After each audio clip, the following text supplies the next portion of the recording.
नक्सलियों के साथ मुठभेड़ को लेकर हमारे सहयोगी विकास तिवारी ने एडीजी विवेकानंद सिन्हा से बातचीत की है। सुनिए।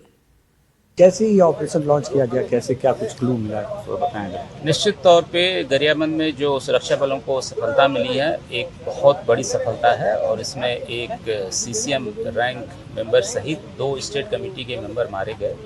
और जैसा कि लगातार आपसे चर्चा करते रहता हूं कि जो छत्तीसगढ़ के बस्तर क्षेत्र में माओवादियों का जो बहुत बड़ा प्रभाव का इलाका था, वहां पे सुरक्षा बलों के द्वारा पिछले 2 वर्षों में कई सफल ऑपरेशन किए गए। उनके विरुद्ध लगातार कार्रवाइयाँ जारी हैं और जिसके कारण से बड़ी संख्या में नक्सलियों को न्यूट्रलाइज करने में सुरक्षा बलों को सफलताएं मिली हैं।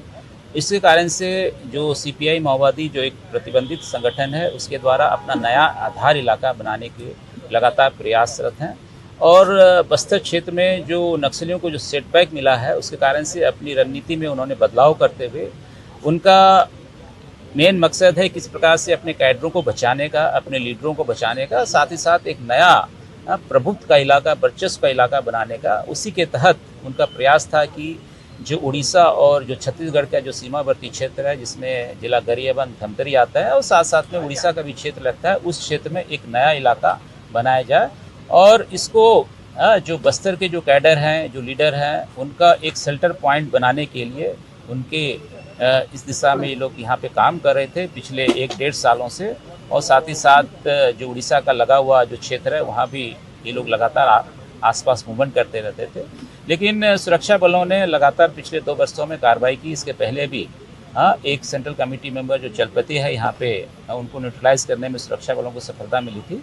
और पुनः कल एक सेंट्रल कमेटी मेंबर सहित 2 स्टेट कमेटी मेंबर, बाकी 7 टोटल कुल 10 महत्वपूर्ण नक्सली मारे गए। निश्चित तौर पे इसका व्यापक प्रभाव न केवल जिला गरियाबंद, धमतरी, उड़ीसा के जो सीमावर्ती क्षेत्र हैं वहाँ, बल्कि बस्तर क्षेत्र को भी देखने को मिलेगा। कुछ संगठन के लोगों का पदोन्नत होने की भी बात आ रही, जैसे हिड़मा को दंडकारण का सचिव बनाया गया या देवजी को महासचिव बनाया गया, तो क्या ऐसी कोई जानकारी? ऐसी मतलब कि सूचनाएं प्राप्त हो रही हैं कि हिड़मा को DKSFC का सेक्रेटरी बनाया गया है, साथ साथ में जो जनरल सेक्रेटरी देवजी को बनाया गया है, परंतु ये सूचनाएं हैं, इसके बारे में कोई पुख्ता जानकारी या कोई हमारे पास रिकॉर्ड प्राप्त नहीं है।